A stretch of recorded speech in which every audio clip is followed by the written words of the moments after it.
Hi guys, welcome to Sports Rush once again.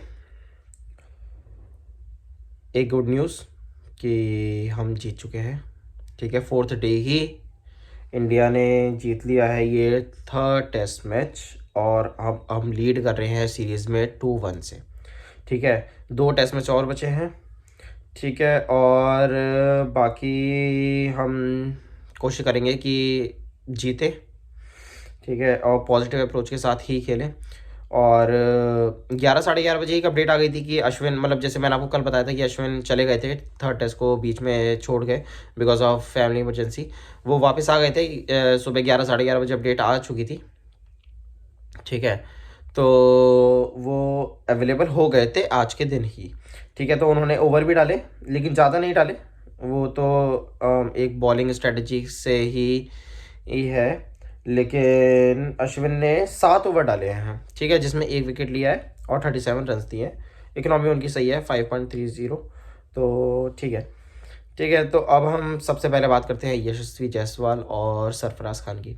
यशस्वी जायसवाल ने अपना इस सीरीज़ में सेकंड डबल सेंचुरी बना दी है। ठीक है, और उन्होंने एक मतलब अपनी जो पोजीशन है ओपनर की उसको एक फिक्स किया है। ठीक है, गिल भी थे उस लाइन में, बट गिल की परफॉर्मेंस अच्छी नहीं चल रही थी। अभी उन्होंने इस बार भी अच्छा खेला। लास्ट टेस्ट मैच में उन्होंने 100 बनाए थे। इस टेस्ट मैच में एक इनिंग में उन्होंने 91 बनाया, रन आउट हुए, जो कि नहीं होना चाहिए था, उन्हें सेंचुरी बनानी चाहिए थी। ठीक है, बट ठीक है, कोई बात नहीं, होता है, रन आउट सरफराज खान भी होते हैं। लेकिन यशस्वी जायसवाल ने बहुत ज़्यादा अच्छी बैटिंग करी। उन्होंने फर्स्ट 50 है उन्होंने अपनी, वो बहुत धीरे बनाई थी। ठीक है, उसके बाद उन्होंने गियर पकड़ा, एंडरसन को बहुत धोया उन्होंने। और एंडरसन के तो एक ओवर में 3 बॉल में 3 छक्के मारे। ठीक है, 3 बॉल में 3 6, और तीनों अलग डायरेक्शन में।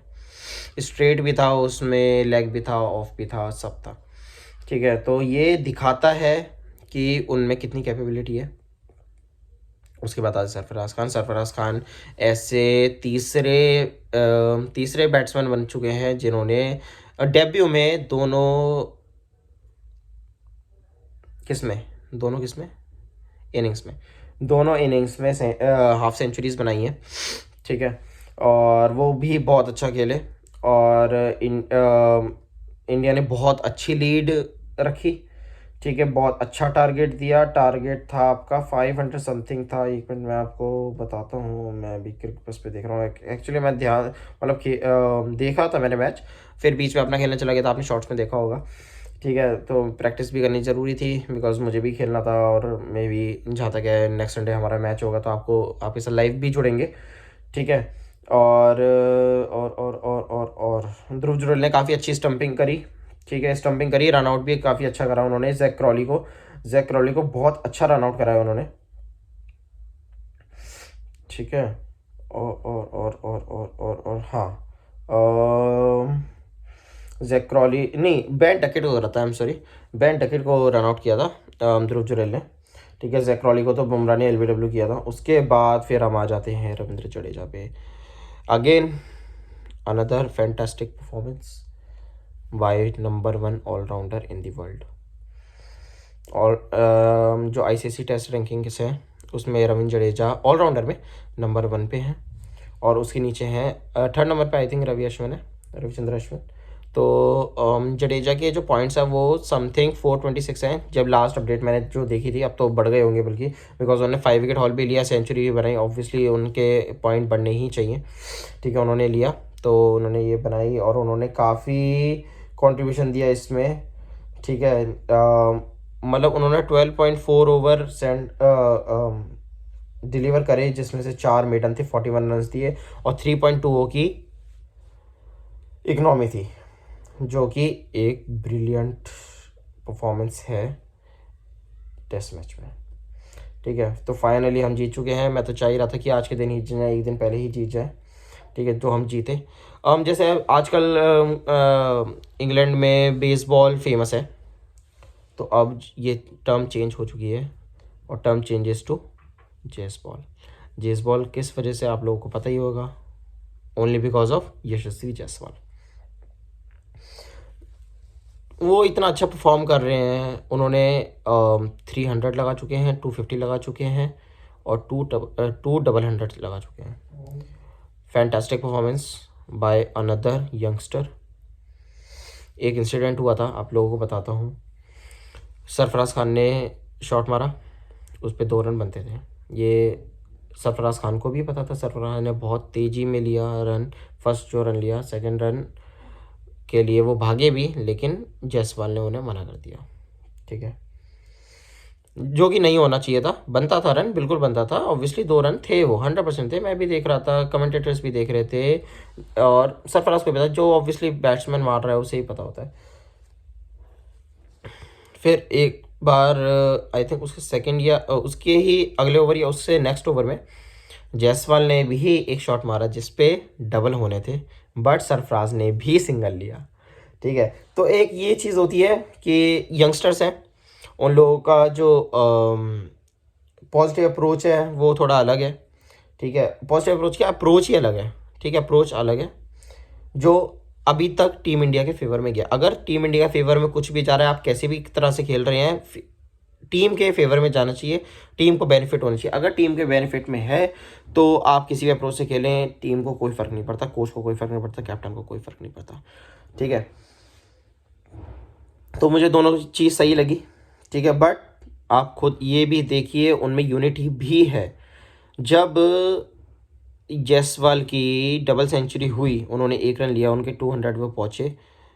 आप देख सकते हैं सरफराज खान भी सेलिब्रेट कर रहे थे जायसवाल के साथ। यही एक यूनिटी है टीम इंडिया के अंदर। ठीक है, और ये हमेशा रहनी चाहिए। अगर ये जब तक है तब तक, पहले हम ये चीज़ देखते थे सुरेश रैना के साथ। सुरेश रैना भी काफ़ी सेलिब्रेट करते थे दूसरों की। विराट कोहली की कितनी सेंचुरीज को सुरेश रैना ने सेलिब्रेट किया है, उन्हें क्या ज़रूरत थी। लेकिन उन्हें पता है एक यंगस्टर है, यंगस्टर को मोटिवेशन देना सीनियर्स का काम है। और ये दोनों तो खुद ही यंगस्टर्स थे, इन्होंने खुद सीनियर से सीखा है कि कैसे मतलब अपन दोनों को, हम दोनों को कि वो देना चाहिए, मोटिवेशन देना चाहिए। ठीक है ना, तो ये चीज़ मुझे अच्छी लगी, काफ़ी अच्छी लगी मैच में। अश्विन ने आके बॉल डाली और इसके लिए वो बहुत डिज़र्व करते हैं एक और बाकी बेन स्टोक्स की जो कैप्टनसी है उसमें मुझे थोड़ा सा डाउट लगा। उसका रीज़न ये था कि वो पुरानी बॉल से, जब उन्हें 3 छक्के जायसवाल ने ही मार दिए, तो पुरानी बॉल से एंडरसन को बॉलिंग करा रहे थे, जबकि उन्हें ना रिवर्स स्विंग का फ़ायदा हो रहा है, ना कुछ किसी पिच का फ़ायदा नहीं हो रहा, बॉल का फ़ायदा नहीं हो रहा। बॉल नहीं होती तो आपको स्विंग मिलती है, इनर आउट स्विंग मिलती है, इन स्विंग मिलती है। ठीक है, हवा में स्विंग होती है, लेकिन उनमें से किसी को मतलब एंडरसन को कुछ भी नहीं मिला था। फिर भी बेन स्टोक्स एंडरसन से बॉलिंग करवा रहे थे, जो कि एक गलत डिसीजन था। ठीक है, और जो कि नहीं होना चाहिए था, बट उन्होंने करवाई। वो आई डोंट नो, वो तो आपको बेन स्टोक्स ही बता सकते हैं कि उन्होंने ऐसा क्यों करवाया। बट ठीक है, एट द एंड हमने ये टेस्ट में जीत लिया, 4th उसमें, और हमने वर्ल्ड टेस्ट चैम्पियनशिप के फाइनल के लिए काफ़ी अच्छे पॉइंट्स अभी तक कर लिए हैं। लेकिन अभी हमें 2 टेस्ट मैच हैं, और होपफुली हम ये दोनों टेस्ट मैच और जीतेंगे, और ये हम जो सीरीज़ जीतेंगे 4-1 से जीतेंगे। ठीक है, उसके बाद हमारी सीरीज़ 1-2 और हैं, और एक तो बाहर है ऑस्ट्रेलिया के साथ, मैंने आपको पहले ही बताया था ऑस्ट्रेलिया के साथ है, तो 5, वो भी 5 टेस्ट मैच की सीरीज़ है, तो वो ड्रॉ करना या वो जीतना भी इम्पोर्टेंट रहेगा। अगर ये हम जीत जाते 5-0 से, अगर ये हम जीतते, जैसे एक फर्स्ट टेस्ट मैच हमने हारा, लेकिन अगर फर्स्ट टेस्ट मैच भी जीत जाते और सारे जीत जाते 5-0 से, तो हम वर्ल्ड टेस्ट चैम्पियनशिप के फाइनल में पहुंच जाते। और उसके बाद अगर हम वहाँ पे 0-5 से भी हार कर आते तो कोई इम्पैक्ट नहीं पड़ता। ऑब्वियसली एक इम्पैक्ट पड़ता है प्लेयर्स पे, प्लेयर्स के कॉन्फिडेंस पे, मोटिवेशन पे बिल्कुल फ़र्क पड़ता है, बट वर्ल्ड टेस्ट चैम्पियनशिप के फाइनल में नहीं पड़ता। होपफुली हम इस वर्ल्ड टेस्ट चैम्पियनशिप के फाइनल में ही पहुंचेंगे और वर्ल्ड टेस्ट चैम्पियनशिप को जीतेंगे रोहित की कैप्टनसी के अंडर, और रोहित की कैप्टनसी के अंडर हम वर्ल्ड कप भी जीतेंगे, T20 बारबाडोस में फाइनल जो है। ठीक है,